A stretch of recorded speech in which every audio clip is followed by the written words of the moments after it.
Cavaleiro da Lua chegou naquele momento em que todas as séries da Marvel em algum momento passam. O momento em que você tem que decidir entre continuar tentando ser algo diferente ou se encaixar na fórmula Marvel e sempre, óbvio, as séries escolhem o segundo caminho.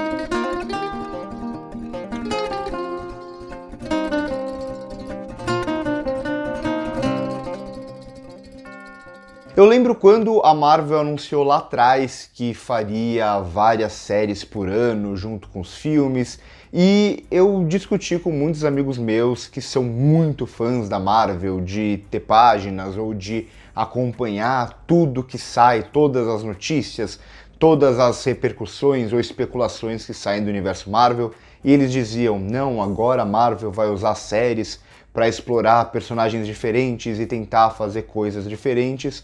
E o meu argumento sempre foi: a Marvel está numa zona de conforto, cômoda, com um público que vai gostar de basicamente todas as produções que seguirem essa linha e se encaixarem no universo.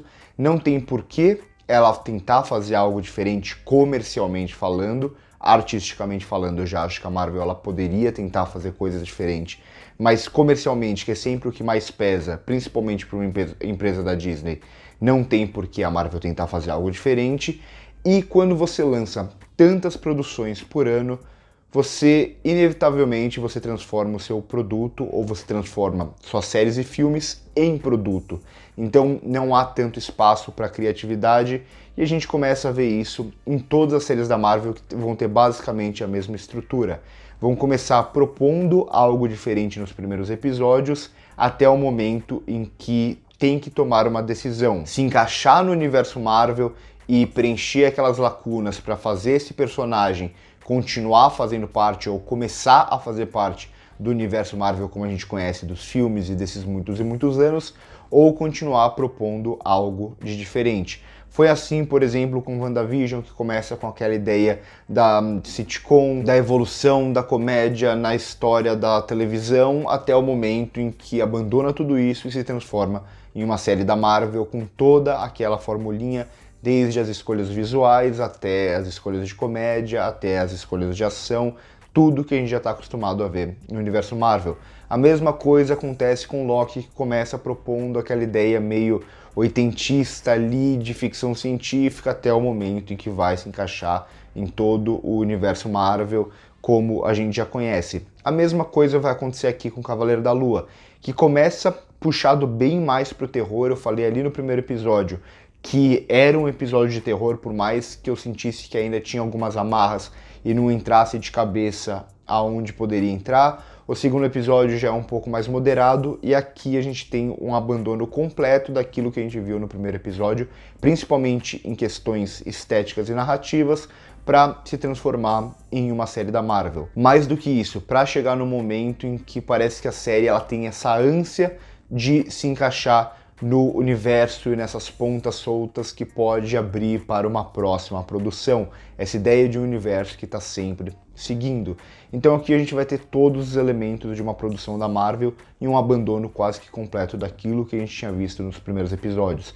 Então, se no primeiro episódio a gente via muito o trabalho de câmera, o trabalho de escuro, de aproximação desse personagem que levavam muito a gente para um terror ou para um terror psicológico, aqui a gente tem o uso excessivo do CGI, mais uma vez, como é comum nas produções da Marvel.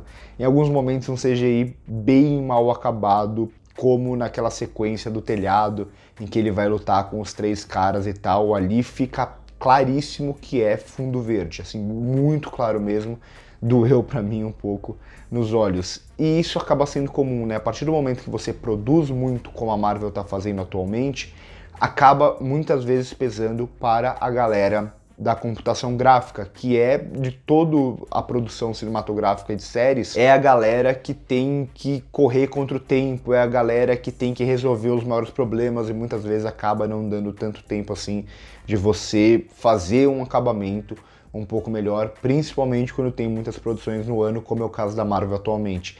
Então isso pra mim pesa muito em muitos momentos aqui nesse episódio. É um CGI que tenta ir por uma pegada um pouco mais realista, que pareça tudo muito real, mas acaba ficando muito evidente que é fundo verde. O mesmo vai acontecer um pouco com o desenvolvimento aqui da narrativa, o desenvolvimento da história. Eu já adianto que tem algumas coisas que eu gosto nesse episódio, mas no geral foi o que eu achei mais fraquinho de todos. Então a gente vê como tudo acaba indo para uma camada muito superficial. Vamos levar esse personagem para o Egito, já que a série tem essa proposta de trabalhar a cultura egípcia, dos deuses e dessa adoração toda, algo que vem do personagem das HQs, mas quando ele leva esses personagens para o Egito, ele vai trabalhar o Egito da forma mais genérica possível, mais superficial possível. Então é uma cena que num mercado cheio, porque para os Estados Unidos é isso que é o Egito ou o Oriente Médio, são mercados cheios de gente vendendo coisa. Aí a gente tem uma cena ali no barco com pessoas dançando de uma forma que é como os Estados Unidos vê mais uma vez o Egito, até o momento em que basicamente o Egito é praticamente inteiro abandonado para dar sequência nessa lógica principal desse anti-herói versus esse vilão, com alguns personagens que vão entrar aqui no meio do caminho. Então me incomoda um pouco essa superficialidade de, olha só, nós vamos trabalhar culturas diferentes, olha como a Marvel está dando espaço para outras culturas, outros países, mas no geral tudo isso acaba sendo desculpa. Esses personagens, eles talvez fossem até melhores trabalhados. Não conheço as HQs do Cavaleiro da Lua direito, mas provavelmente essa parte da cultura egípcia devia ser muito melhor trabalhado lá do que foi aqui, porque aqui é, assim, de uma superficialidade inacreditável. Por outro lado, se tem uma coisa que eu continuo gostando na série, é ainda um pouco dessa dicotomia interna, digamos assim, do personagem aqui, que tem 3 pessoas controlando uma mesma pessoa. E a gente vê nesse episódio a volta do Steven, da importância do Steven aqui, até por isso a gente vai ver um pouco mais dele vestido ali como Cavaleiro da Lua, e não, na verdade, como Senhor da Lua e não como Cavaleiro da Lua. Então, essa necessidade em determinado momento de você não conseguir resolver todas as coisas só na base da violência, na base da brutalidade, e você precisar recorrer um pouco mais, não só à inteligência, mas ao conhecimento acima de tudo. Conhecimento um pouco conveniente, é verdade, como ele consegue resolver tudo aquilo, mas pra mim isso daí não tem problema, eu compro totalmente essa ideia, já que o personagem trabalhava no museu, tinha esse conhecimento, eu acho que é suficiente pra gente acreditar que ele conseguiria resolver aquilo. Então, essa relação interna dele, Steven, Mark e Khonshu, como cada um tem uma visão diferente, eu acho bastante interessante, da mesma forma como eu ainda continuo gostando bastante do personagem do Ethan Hawke.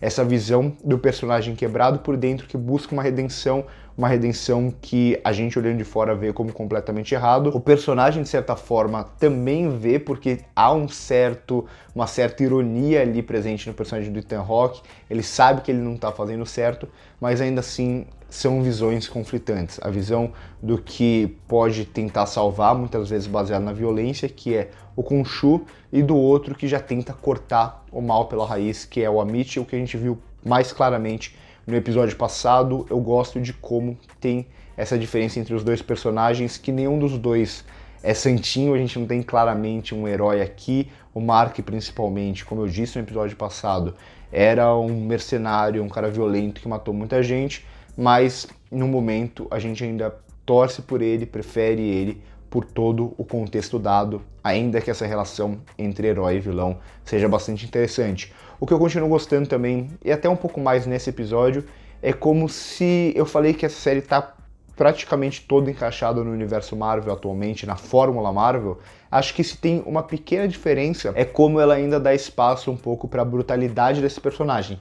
Não totalmente, não como deveria. Esse é um personagem que eu acho que fora da Marvel ele até funcionaria melhor, porque aí a gente poderia explorar mais o lado sangrento, o lado mais pesado dele, mas ainda assim o que tem aqui é um pouco mais bruto, é um pouco mais violento, a gente vê um pouco de sangue, o que não é tão comum no universo Marvel. Poderia ser mais, mas dentro da lógica da Marvel, de uma série para o Disney Plus, eu acho que acaba sendo interessante como eles vão trabalhar isso aqui.